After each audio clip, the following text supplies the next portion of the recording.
Okay, today on Smokin' Sassy, this is a recipe that I just came up with for the Cattle Women's Beef Competition at the Utah State Fair. Great, I see tempura. Yeah, so it's a tempura round steak because you get extra points if you use a cheaper, less tender piece of meat. Oh, wow, okay. And what's the sheep for? Oh, the sheep? The sheep's because I don't have a cow. Oh, okay. All right, so let's get making this. Okay, so this is a very easy recipe. And like we were talking, the idea is that we're gonna have to get this done within 30 minutes for the state fair.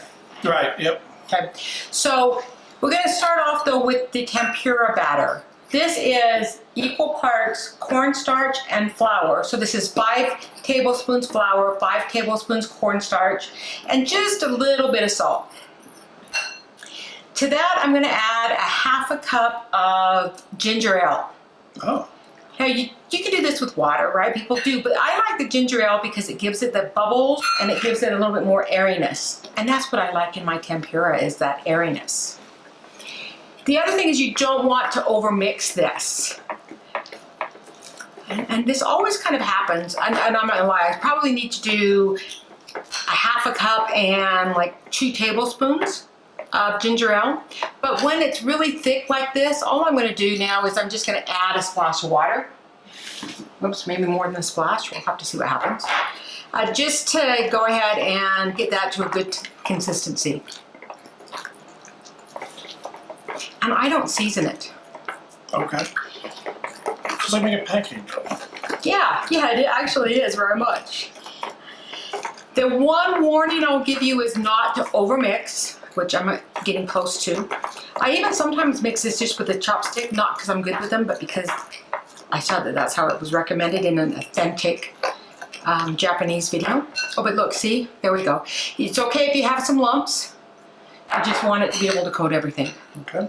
Okay, so we're gonna start with our round steak. Like we were talking before, this is a very tough piece of meat. It's inexpensive, but it's tough. So what I've done is I've pounded and pounded and pounded it yesterday. And you're gonna pound it to the point that you can get your aggression out. And that's gonna like loosen up some of those tendons. And if you don't know, the round steak is closer to the cow's like legs. So it's used more, and that's why it is tougher meat. So pound it, season it, cut it against the grain, and let it sit overnight.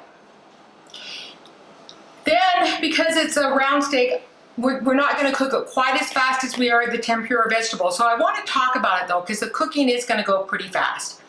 When I get ready to, I'm just going to, just like anything, I'm going to put it in the batter, and then we're going to go ahead and pull it through the Panko breadcrumbs.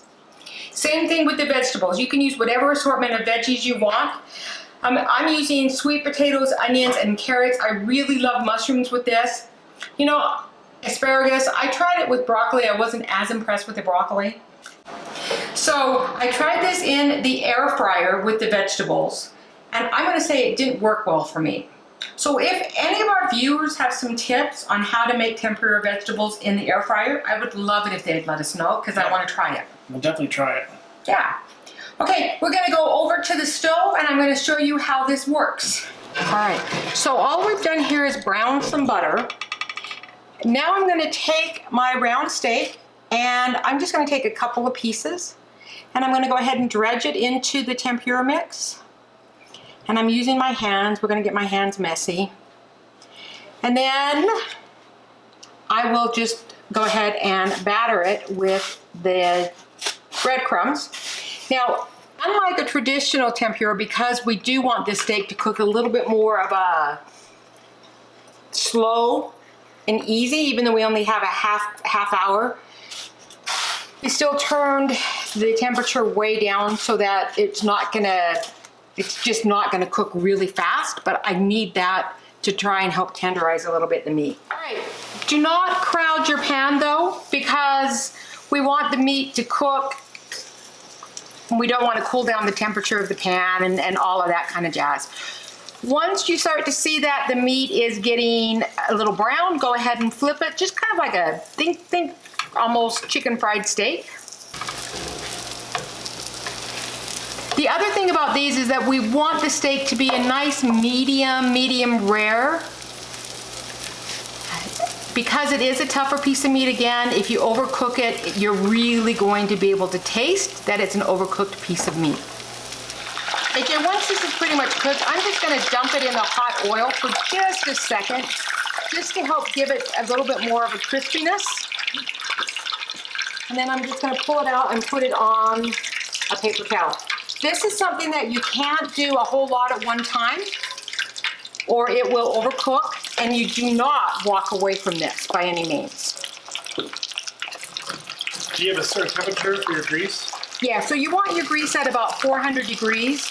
The way that I checked it today, though, was I just took a little bit of the tempura filling and I dropped it in there just to see if it would cook everything up in a quick little ball. If your grease isn't hot enough, everything's just gonna taste like grease, and you don't want that. And then the last thing that we're gonna do for the beef is we're gonna go ahead and I'm just gonna take the last of this tempura batter that we have. And by now, because we dipped so much in it with the breadcrumbs and stuff, it's a little bit more solid. I'm just gonna throw it in my frying pan. And I'm gonna add about a half a cup to a cup of beef broth. And all I'm doing with this is I'm starting to make a little bit of a batter, not a batter, but a sauce to just pour over the meat for just one more little bit of blast of flavor at the last minute.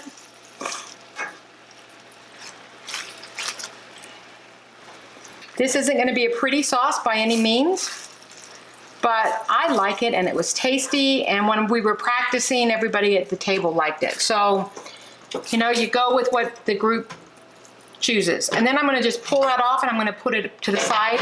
And now we're going to make the tempura vegetables. Okay, let's go ahead and just fry up some of the tempura. Now, I'm going to start, I think, with some sweet potatoes. The process is the same regardless of what the veggie is that you want. So we're just going to, again, batter, bread, and fry. And this really does cook well and fast. If you like your vegetables a little bit more cooked, you can always blanch your vegetables first. I like my vegetables crunchy, so I didn't do any blanching. So let's go ahead, let's do some tempura batter. And you know, I've actually seen people that just do the batter and they don't do the breadcrumbs. You can do that as well too. So as I like to say, you do you. And I'm just making a mess. When you're throwing it into the oil, this oil is hot. It has to be really hot.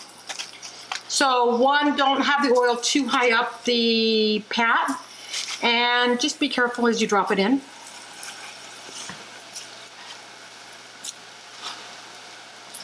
Drop. It literally is going to take less than a minute as soon as it's golden brown.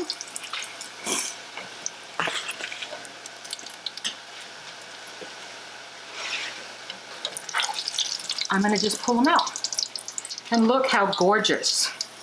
So I'm going to do a few more veggies and then we will pair it with the beef and we'll give it a taste.